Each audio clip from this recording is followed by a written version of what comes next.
Hello everyone, praise the Lord. ದೇವ್ರ ನಮಗೆ ಸ್ತೋತ್ರವಾಗಲಿ. Welcome to our daily devotion. ನಮ್ಮ ಅನುದಿನದ ಉಪಾಸನೆಗೆ ನಿಮ್ಮನ್ನು ಆಹ್ವಾನಿಸ್ತೇವೆ. Hope you are learning something through these devotions. ಈ ಒಂದು ವಾಕ್ಯಗಳ ಮೂಲಕ ನೀವು ಏನನ್ನಾದರೂ ಕಲಿತಾ ಇದ್ದೀರಿ ಎಂಬುದಾಗಿ ಭಾವಿಸ್ತೇನೆ. The word of God is very profound. ದೇವರ ವಾಕ್ಯ ನೋಡ್ರಿ ಬಹಳ ಆಳವಾದದ್ದು. God doesn't only talk about the success, but he also reveals the failures of people. ಕೇವಲ ಮನುಷ್ಯರ ಸಫಲತೆಗಳ ಬಗ್ಗೆ ಸತ್ಯವೇದ ಹೇಳೋದಿಲ್ಲ, ಅವರ ಸೋಲುಗಳ ಬಗ್ಗೆ ಸಹ ಹೇಳ್ತದೆ. So that we will know the good and the bad and we will learn out of that. ಒಳ್ಳೆಯದು ಕೆಟ್ಟದ್ದು ಎರಡನ್ನೂ ತಿಳಿಯುವಾಗ ನಾವು ಜ್ಞಾನವಂತರಾಗಿ ಬದುಕಲಿಕ್ಕೆ It talks about how David was anointed to be a king and he was one of the greatest kings. ಯಾವ ರೀತಿ ದಾವೀದನು ದೊಡ್ಡ ಅರಸನಾದ, ಯಾವ ರೀತಿ ಅಭಿಷೇಕ ಹೊಂದಿದ ಎಂಬುದಾಗಿ ವಾಕ್ಯ ಹೇಳ್ತದೆ. At the same time they record how he fell, what was his weaknesses and everything else. ಅದೇ ಸಮಯ ದಾವೀದನು ಹೇಗೆ ಜಾರಿ ಬಿದ್ದ, ಕುಗ್ಗಿ ಹೋದ, ಪಾಪ ಮಾಡಿದ ಎಂಬುದನ್ನು ಸಹ ಹೇಳ್ತದೆ. These are all written as examples for us so that we will learn and we will not commit the same mistakes. ನಾವೆಲ್ಲರೂ ಇವುಗಳನ್ನು ಓದಿ ತಿಳ್ಕೊಂಡವರಾಗಿ ಇವರುಗಳು ಮಾಡಿದ ತಪ್ಪನ್ನು ನಾವು ಮಾಡದ ಹಾಗೆ ಇದು ನಮಗೆ ಮಾದರಿಯನ್ನು ತೋರಿಸ್ತದೆ. Paul had a great revelation. ಪೌಲನಿಗೆ ಒಂದು ದೊಡ್ಡ ಪ್ರಕಟಣೆ ಇದೆ. He wrote almost more than half of the New Testament. ಹೊಸ ಒಡಂಬಡಿಕೆಯ ಶೇಕಡ ಅರ್ಧ ಭಾಗಕ್ಕಿಂತಲೂ ಹೆಚ್ಚಿನದಾಗಿ ಆತನು ಬರೆಯುತ್ತಾನೆ. And if you study what he has written, if you get a revelation of that, we will understand how to live post cross, after Jesus died and rose again, after the crucifixion and the resurrection of Jesus, how we are supposed to live, it is very clearly mentioned. ಶಿಲುಬೆಯ ನಂತರದ ಜೀವಿತವನ್ನು ನಾವು ಹೇಗೆ ಜೀವಿಸಬೇಕು ಎಂಬುದರ ವಿಷಯವಾಗಿ ಅನೇಕ ವಾಕ್ಯಗಳನ್ನು, ಗ್ರಂಥಗಳನ್ನು, ಪತ್ರಗಳನ್ನು ಆತನು ಬರೆದಿರ್ತಾನೆ. In Colossians he says the mystery that was hidden for ages has been revealed to him and through him. ಕೊಲೊಸೆ ಪತ್ರಿಕೆಯಲ್ಲಿ ಹೇಳ್ತದೆ, ಆ ಅನಾದಿ ಕಾಲದಿಂದಲೂ ಅಡಗಿ ಇಟ್ಟಂತಹ ರಹಸ್ಯ ಗೂಢಾರ್ಥಗಳು ಈತನ ಮೂಲಕವಾಗಿ ಬೆಳಕಿಗೆ ಬಂದಿವೆ. And what is that mystery that was revealed is, he says Christ in you the hope of glory. ಪೌಲನ ಮೂಲಕವಾಗಿ ಬೆಳಕಿಗೆ ಬಂದಂತಹ ಈ ಒಂದು ಗೂಢಾರ್ಥ ಅಥವಾ ರಹಸ್ಯ ಏನಂದ್ರೆ ಕ್ರಿಸ್ತನೇ ನಮ್ಮ ಮಹಿಮೆಯ ಬೆಳಕು ಎಂಬುದು. So in the Old Testament times, God wasn't in the people, he was separated. Man and God were separated. ನೋಡ್ರಿ, ಹಳೆ ಒಡಂಬಡಿಕೆಯ ಕಾಲದಲ್ಲಿ ಮನುಷ್ಯನು ದೇವರು ಪ್ರತ್ಯೇಕವಾಗಿರ್ತಿದ್ರು, ದೇವರು ಮನುಷ್ಯನಲ್ಲಿ ವಾಸವಾಗಿರ್ತಿರ್ಲಿಲ್ಲ. But now this God, the creator of the heavens and the earth, he has found a place and he lives in us. He has made his residence in us. That is what the Bible says. ಆದರೆ ಹೊಸ ಒಡಂಬಡಿಕೆಯಲ್ಲಿ ನಾವು ನೋಡುವಾಗ ದೇವರು ಮನುಷ್ಯನಲ್ಲಿ ಬಂದು ವಾಸವಾಗಿದ್ದಾನೆ, ಮನುಷ್ಯನನ್ನ ತನ್ನ ನಿವಾಸ ಸ್ಥಾನವಾಗಿಸಿಕೊಂಡಿದ್ದಾನೆ ಎಂಬುದನ್ನು ನಾವು ಕಲಿತುಕೊಳ್ಳುತ್ತೇವೆ. Colossians again Paul says, the Father and the Holy Spirit are in Christ. They dwell in Christ. ಕೊಲೊಸ್ಸೆಯಲ್ಲಿ ನಾವು ನೋಡ್ತೇವೆ, ತಂದೆ ದೇವರು ಪವಿತ್ರಾತ್ಮನು ಇಬ್ಬರು ಯೇಸು ಕ್ರಿಸ್ತನಲ್ಲಿ ವಾಸವಾಗಿದ್ದಾರೆ ಎಂಬುದಾಗಿ. And Jesus is in us, Christ is in us. ಮತ್ತು ಈ ಯೇಸು ಕ್ರಿಸ್ತನು ನಮ್ಮಲ್ಲಿ ವಾಸವಾಗಿದ್ದಾನೆ ಎಂಬುದಾಗಿ ಸತ್ಯವೇದ ಹೇಳ್ತದೆ. If you understand, Father, Son and the Holy Spirit dwells in us and we are complete in him, Bible says. ನೀವು ಇದನ್ನು ಸರಿಯಾಗಿ ಅರ್ಥ ಮಾಡಿಕೊಳ್ಳೋದಾದ್ರೆ ತಂದೆ, ಮಗ, ಪವಿತ್ರಾತ್ಮನು ಈ ಮೂವರು ನಮ್ಮಲ್ಲಿ ವಾಸವಾಗಿದ್ದ ಕಾರಣ ನಾವುಗಳು ಪರಿಪೂರ್ಣರು ಎಂಬುದಾಗಿ ನಾವು ನೋಡ್ತೇವೆ. Very simple thing, it is God is not outside somewhere, but he is in you. He dwells in you. This is not some theoretical understanding. It is the truth. You are complete in Christ and Christ lives in you. ನೋಡ್ರಿ, ಇದು ಬಹಳ ಸರಳವಾಗಿ ನಮಗೆ ನೀಡಲಾಗಿದೆ. ದೇವರು ಎಲ್ಲೋ ಅಲ್ಲಿ ಅಂತರಿಕ್ಷದಲ್ಲಿ ಇದ್ದಾನೆ ಎಂಬುದು ಸತ್ಯ ಅಲ್ಲ. ದೇವರು ನಮ್ಮೊಳಗೆ ವಾಸವಾಗಿದ್ದಾನೆ, ನಾವು ಆತನಿಗೆ ನಿವಾಸ ಸ್ಥಾನ ಎಂಬುದು ಸತ್ಯವೇದದಲ್ಲಿ ಪ್ರಕಟವಾಗಿದೆ. And if you ask, where, Pastor, I don't feel God in me. If this God is in me, I don't feel him, I can't touch him. Where do you think he is? ಪಾಸ್ಟ್ರೇ, ದೊಡ್ಡ ದೇವರು, ಮಹಿಮೆಯುಳ್ಳ ದೇವರು ನನ್ನಲ್ಲಿ ವಾಸವಾಗಿದ್ದಾನೆ ಅಂದ್ರೆ ಅದು ನನಗೆ ತಿಳಿಯ ಬರಬೇಕಲ್ವಾ, ನನಗೆ ಅನುಭವವಾಗಬೇಕಲ್ವಾ, ಎಲ್ಲಿದ್ದಾನೆ ಅಂತ ನೀವು ಕೇಳಬಹುದು. Can I see him? If I go see myself in the mirror, all I see is all the wrong things in my body, that is all I see. The wrinkles, the white hair, and all this thing, shortcomings. But where is God in this? ಪಾಸ್ಟೇ ದರ್ಪಣದಲ್ಲಿ ಕನ್ನಡಿಯಲ್ಲಿ ನನ್ನನ್ನು ನಾನೇ ನೋಡಿಕೊಳ್ಳುವಾಗ ನನ್ನ ಕಣ್ಣಿಗೆ ಕಾಣಿಸುವುದಲ್ಲ ನನ್ನ ಬಿಳಿ ಕೂದಲು, ನನ್ನ ಸುಕ್ಕು ಚರ್ಮ, ನನ್ನ ಬಲಹೀನ ಶರೀರ. ಇಲ್ಲಿ ದೇವರೆಲ್ಲಿದ್ದಾನೆ ಪಾಸ್ಟೇ, ನನಗೆ ಯಾಕೆ ಕಾಣಿಸ್ತಿಲ್ಲ ಅಂತ ನೀವು ಕೇಳ್ಬೋದು.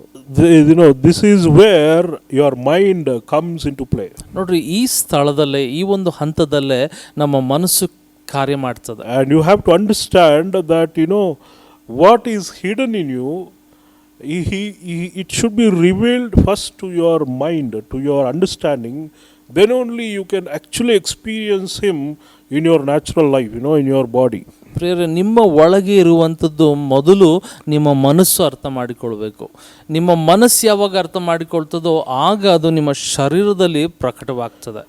God dwells in your spirit. There is a part of you, your spirit, and that is where God is dwelling. That is where Holy Spirit is.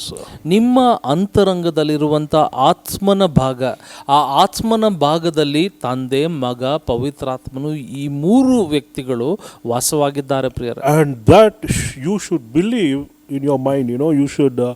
Your mind should accept this truth that yes, God lives in me. This God, the triune God, is alive and living in me.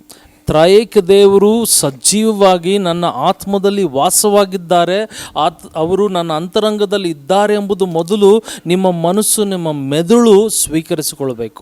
Then once you can believe in your mind, if it accepts, then you can start experiencing God in your life. ಒಮ್ಮೆ ನಿಮ್ಮ ಮನಸ್ಸು ಅದನ್ನು ಅರ್ಥ ಮಾಡಿಕೊಂಡು ಬಿಟ್ಟರೆ ಆ ಒಂದು ಅನುಭವ, ಆ ಒಂದು ಬಲ ನಿಮ್ಮ ಶರೀರ ಅರ್ಥ ಮಾಡಿಕೊಳ್ತದೆ.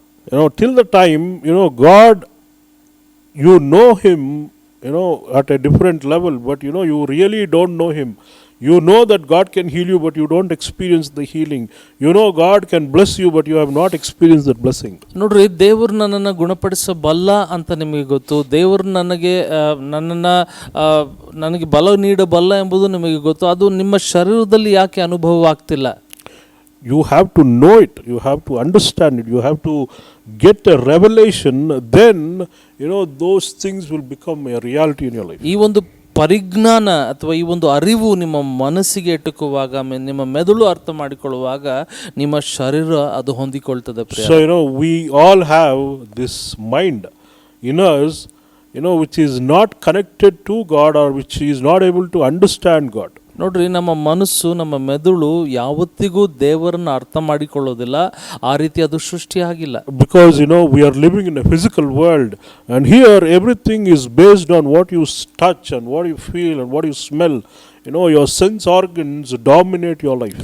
ಶಾರೀರಿಕ ಲೋಕದಲ್ಲಿ ನಾವು ವಾಸವಾಗಿರೋ ಕಾರಣ ನಮ್ಮ ಈ 5 ಕೇಂದ್ರೀಯ ಗುಣಗಳು, ಕಾಣುವುದು, ಕೇಳಿಸಿಕೊಳ್ಳುವುದು, ಮುಟ್ಟುವಂಥದ್ದು, ಈ ಎಲ್ಲ ಗುಣಗಳು ಕೇವಲ ಶಾರೀರ ಲೋಕಕ್ಕೆ ಮಾತ್ರ ಸೀಮಿತ. So you can't believe, your mind is not tuned to believe what you don't see.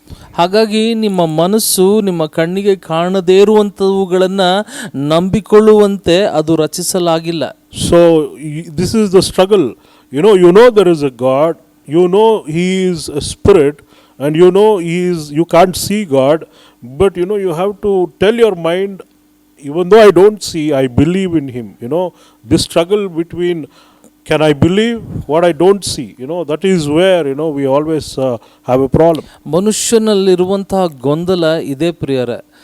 ದೇವರು ಇದ್ದಾನೆ, ದೇವರು ಆತ್ಮಸ್ವರೂಪಿ, ಆತನು ನಮ್ಮೊಳಗೆ ವಾಸವಾಗಿದ್ದಾನೆ, ಇದೆಲ್ಲ ನಾವು ಅರ್ಥ ಮಾಡಿಕೊಳ್ತೇವೆ. ಆದರೆ ಇದ್ಯಾವುದು ಕಣ್ಣಿಗೆ ಕಾಣಿಸದ ಕಾರಣ ಆ ಒಂದು ಸಂಪರ್ಕ, ಆ ಒಂದು ಒಡನಾಟ ನಮ್ಮ ಶರೀರ ಇಟ್ಕೊಳ್ಳಿಕ್ಕೆ ಸಾಧ್ಯವಾಗ್ತದೆ. It is little difficult for us to believe that there is a God inside of us. ನೋಡ್ರಿ, ನಮ್ಮೊಳಗೆ ದೇವರಿದ್ದಾನೆ ಅಂತ ಹೇಳಿ ಅರ್ಥ ಮಾಡ್ಕೊಳ್ಳುವಂಥದ್ದೇ ಒಂದು ದೊಡ್ಡ ವಿಷಯ, ಕಷ್ಟದ ವಿಷಯ. That is why Paul, if you turn your Bibles, I'll read a few verses from Romans chapter 8. ರೋಮಪುರ 8ನೇ ಅಧ್ಯಾಯದಿಂದ ಕೆಲವು ವಾಕ್ಯಗಳನ್ನು ನಾನು ನಿಮಗೆ ಓದಿ ತಿಳಿಸ್ತೇನೆ.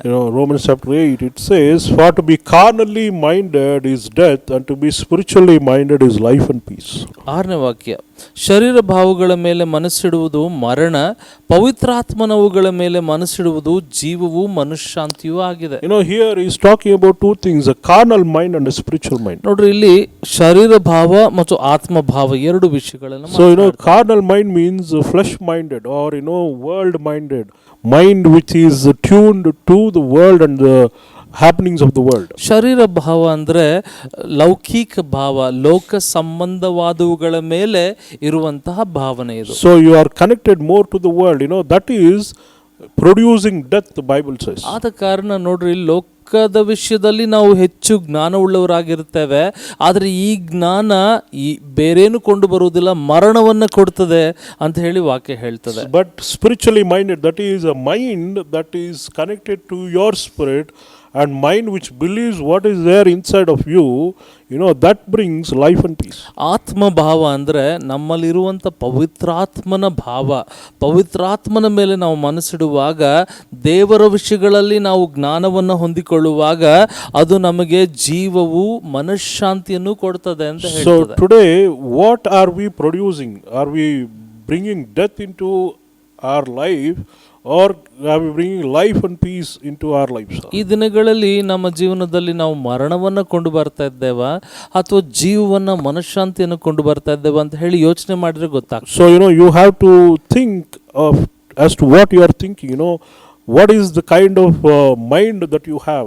Accordingly you are producing your life. ಹಾಗಾಗಿ ಕುಳಿತುಕೊಂಡು ಯೋಚನೆ ಮಾಡ್ರಿ, ನಾನು ಎಂತಹ ಮನಸ್ಸುಳ್ಳವನು ಅಂತ ಹೇಳಿ ಯೋಚನೆ ಮಾಡುವಾಗ ನಮ್ಮ ಜೀವನದಲ್ಲಿ ಯಾವ ಫಲವನ್ನು ನಾವು ಕೊಡ್ತೇವೋ ಅದರಿಂದ ಗೊತ್ತಾಗ್ತದೆ ನಮ್ಗೆ ಎಂತ ಮನಸ್ಸಿದೆ ಅಂತ. That is why Romans chapter 12 and verse 2 is very significant. ರೋಮಪುರ 12 2ನೇ ವಾಕ್ಯ ಬಹಳ ಮುಖ್ಯ. Here Paul says how to get a spiritual mind.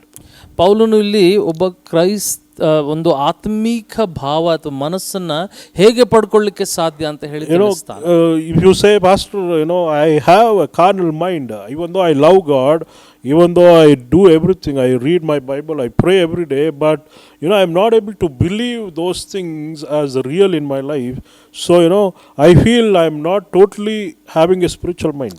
ನೀವು ಹೇಳ್ಬೋದು, ಪಾಸ್ಟ್ರೇ ನನಗೆ ದೇವರು ಅಂದರೆ ಇಷ್ಟ, ವಾಕ್ಯ ಅಂದರೆ ಇಷ್ಟ, ನಾನು ಪ್ರತಿನಿತ್ಯ ವಾಕ್ಯ ಓದ್ತೇನೆ, ಪ್ರಾರ್ಥನೆ ಮಾಡ್ತೇನೆ, ಆದರೆ ಹೇಗೂ ನನಗೆ ಈ ಲೋಕದಿಂದ ನನ್ನನ್ನು ನಾನು ಪ್ರತ್ಯೇಕಿಸ್ಕೊಳ್ಳೋದು ಅಂದರೆ ಲೋಕದ ಭಾವ ನನ್ನನ್ನು ಆಳುವಂತೆ ಅದನ್ನು ತಡೆ ಮಾಡೋದು ನನಗೆ ಭಾಳ ಕಷ್ಟ ಆಗ್ತಿದೆ ಪಾಸ್ಟರ್ ಅಂತ ನೀವು ಹೇಳ್ಬೋದು. If you are struggling with that, and if you are saying, I believe God, but I know there is a God, but I'm not able to believe and totally put my faith in Him, there is a doubt and unbelief in me. Can God bless me? Can God heal me? Can God touch my children? If you struggle like that, ಶರೀರ ಭಾವ ಅಂದರೆ ಲೋಕದ ವಿಷಯಗಳು ನನ್ನಲ್ಲಿ ಹೆಚ್ಚಾಗಿ ತುಂಬಿಕೊಂಡಿರೋದ್ರಿಂದ ನಾನು ದೇವರಿದ್ದಾನೆ ಅಂತ ತಿಳಿದವನಾಗಿದ್ದರೂ ಆ ದೇವರನ್ನ ಪರಿಪೂರ್ಣವಾಗಿ ನಂಬಲಿಕ್ಕೆ ಅಸಾಧ್ಯವಾಗ್ತಿದೆ.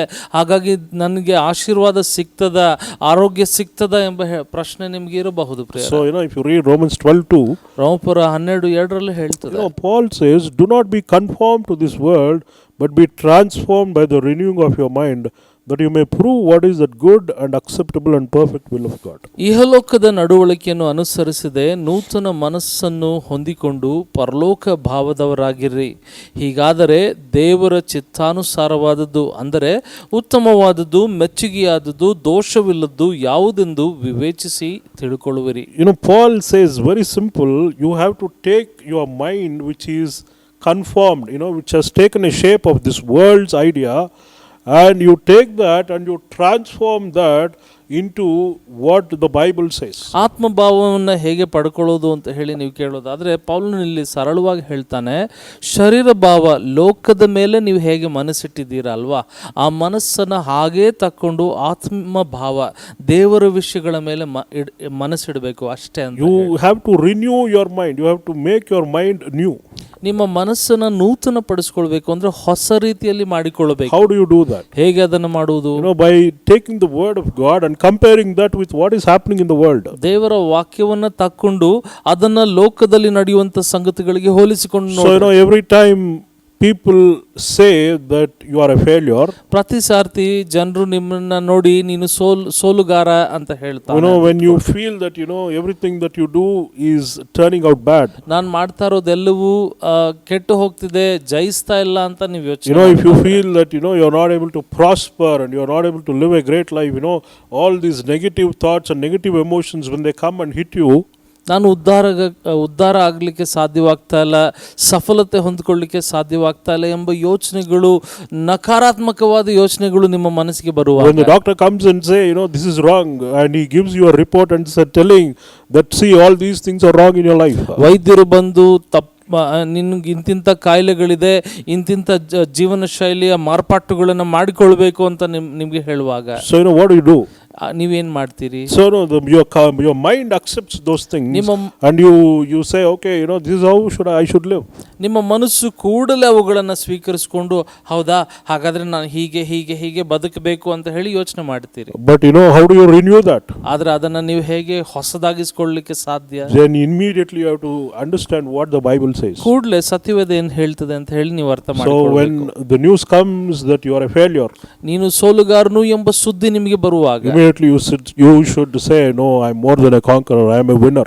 ಕೂಡಲೇ ದೇವರ ವಾಕ್ಯ ಹೇಳ್ತದೆ, ನಾನು ಜಯಶಾಲಿಗಳಿಗಿಂತ ಹೆಚ್ಚಿನವನು ಎಂಬುದಾಗಿ ಅಂತ ಹೇಳಿ. So you have to not accept this thought that comes, but you should start believing, no, the Bible says, the word of God says, I am a winner, I am more than a conqueror.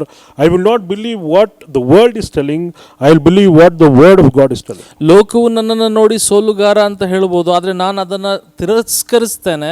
ಸತ್ಯವೇದ ಏನು ಹೇಳ್ತದೆ, ನಾನು ಜಯಶಾಲಿ ಎಂಬುದಾಗಿ ಅದನ್ನೇ ಸ್ವೀಕರಿಸಿಕೊಳ್ತೇನೆ ಎಂಬ ಮನಸ್ಸನ್ನು ನೀವು ಮಾಡಿಕೊಳ್ಬೇಕು. You have to, when the world says, the doctor says you are sick, ವೈದ್ಯರು ನಿನಗೆ ರೋಗವಿದೆ ಅಂತ ಹೇಳುವಾಗ, you should say I am healed because the healer is inside of me, the resurrection power of God is inside of me. ನಾನು ಕ್ರಿಸ್ತನ ಬಾಸುಂಡೆಗಳಿಂದ ಗುಣವಾಗಿದ್ದೇನೆ, ಆತನ ಪುನರುತ್ಥಾನದ ಬಲ ನನ್ನಲ್ಲಿ ಉಂಟಾಗಿದೆ, ಈ ಜೀವ ದೇವರು ನನ್ನಲ್ಲಿ ವಾಸವಾಗಿದ್ದಾನೆ, ನಾನು ಆರೋಗ್ಯವಂತನು ಎಂಬ ವಾಕ್ಯವನ್ನು ನಾನು ಹಿಡ್ಕೊಳ್ತೇನೆ ಅಂತ ತೀರ್ಮಾನ. So this keeps happening. You should keep on doing this exercise every day. Every time a wrong thought, a thought from the world comes, immediately you have to counter that with what the word of God says. ಪ್ರತಿ ದಿನ ನಮಗಿಂತ ಹಲವಾರು ಯೋಚನೆಗಳು ಬರ್ತಾವೆ ಪ್ರೇರೆ. ಆ ಯೋಚನೆಗಳು ಬರುವಾಗ ಅದಕ್ಕೆ ಜೀವವಾಕ್ಯ, ದೇವರ ವಾಕ್ಯ ಏನು ಹೇಳ್ತದೆ ಎಂಬುದನ್ನು ನೀವು ಹುಡುಕಿ ತಿಳ್ಕೊಂಡು ಅದನ್ನು ಯೋಚಿಸಲು ಪ್ರಾರಂಭಿಸಬೇಕು. So when you start doing this, ಇದನ್ನು ನೀವು ತೊಡಗುವಾಗ you will have a renewed mind. ನಿಮ್ಮ ಮನಸ್ಸು ನೂತನಗೊಳ್ತದೆ. And you will experience God. ನೀವು ದೇವರನ್ನ ಅನುಭವಿಸಿಕೊಳ್ಳಿಕ್ಕೆ You will experience the mighty power that is inside of you, that will start coming to your mind and to your body, and you're going to see the manifestation of all the blessings that God has promised. ನಿಮ್ಮ ಆತ್ಮದಲ್ಲಿರುವಂಥ ಈ ದೊಡ್ಡ ದೇವರ ದೊಡ್ಡ ಬಲ ನಿಮ್ಮ ಆತ್ಮದಿಂದ ನಿಮ್ಮ ಮನಸ್ಸಿಗೂ, ನಿಮ್ಮ ಮನಸ್ಸಿನಿಂದ ನಿಮ್ಮ ಶರೀರಕ್ಕೂ ಬಂದು ಈ ಒಂದು ದೊಡ್ಡ ಅಭಿಷೇಕ, ದೊಡ್ಡ ಒಂದು ಬದಲಾವಣೆ ನೀವು ಅನುಭವಿಸ್ಕೊಳ್ತೀರಿ. So I hope you will start doing this. ಹಾಗಾಗಿ ಇದನ್ನು ಮಾಡಲಿಕ್ಕೆ ಪ್ರಾರಂಭ ಮಾಡ್ರಿ, ಪ್ರಯತ್ನ ಮಾಡ್ರಿ.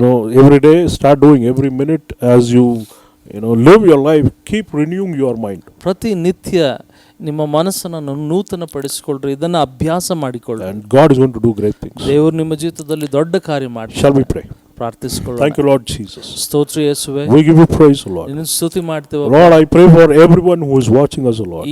ಈ ಒಂದು ಕಾರ್ಯಕ್ರಮವನ್ನು ನೋಡುವಂತ ಎಲ್ಲರಿಗಾಗಿ ಪ್ರಾರ್ಥಿಸ್ತೇನೆ. Lord, I pray that Lord you will help them Lord Jesus to renew their minds. ಅವರ ಮನಸ್ಸುಗಳನ್ನು ನೂತನ ಪಡಿಸಿಕೊಳ್ಳುವಂತೆ ಅವರಿಗೆ ಸಹಾಯ ಮಾಡು ಕರ್ತನೆ. Lord, the world way of thinking is producing death Lord. ಲೋಕದ ಮಾರ್ಗ ಮರಣವನ್ನು ಕೊಂಡು ಬರುತ್ತದೆ. Lord, help us to get a spiritual mind so that we will experience life and peace Lord. ಆತ್ಮಿಕ ಮನಸ್ಸನ್ನು ನಮಗೆ ಕೊಡು ಕರ್ತನೆ, ಜೀವನ ಮನಃಶಾಂತಿಯನ್ನ ನಾವು ಹೊಂದಬೇಕು. Lord, that this comes out as a revelation, and Lord they will go to practice and Lord apply these things into their lives Lord. ಪ್ರಕಟಣಾತ್ಮಿಕವಾಗಿ ಇದು ಹೊರಟು ಬಂದು ಇವೆಲ್ಲವುಗಳನ್ನು ಇವರ ಜೀವಿತದಲ್ಲಿ ಇವರು ಅಳವಡಿಸಿಕೊಳ್ಳುವಂತಾಗಲಿ. Bless everyone Lord Jesus. ಪ್ರತಿಯೊಬ್ಬರನ್ನು ಆಶೀರ್ವದಿಸು Lord, heal and deliver Lord. ಪ್ರತಿಯೊಬ್ಬರನ್ನು ಗುಣಪಡಿಸು, ಬಿಡುಗಡೆ ಮಾಡಿಸು. Lord, let every need be met Lord Jesus. ಎಲ್ಲ ಅವಶ್ಯಕತೆಗಳು ಸಂಧಿಸಲ್ಪಡಲಿ ಕರ್ತನೆ. Thank you for doing it Lord. ಇದನ್ನು ಮಾಡೋದಕ್ಕಾಗಿ ಸ್ತೋತ್ರ. Give you all the glory Father. ಎಲ್ಲ ಮಹಿಮೆಯನ್ನು ನಿಮಗೆ ಒಪ್ಪಿಸ್ತೇವೆ. Jesus mighty name. ಯೇಸುವಿನ ಬಲವಾದ ನಾಮದಲ್ಲಿ ಪ್ರಾರ್ಥಿಸ್ತೇವೆ. Amen. ಆಮೆನ್.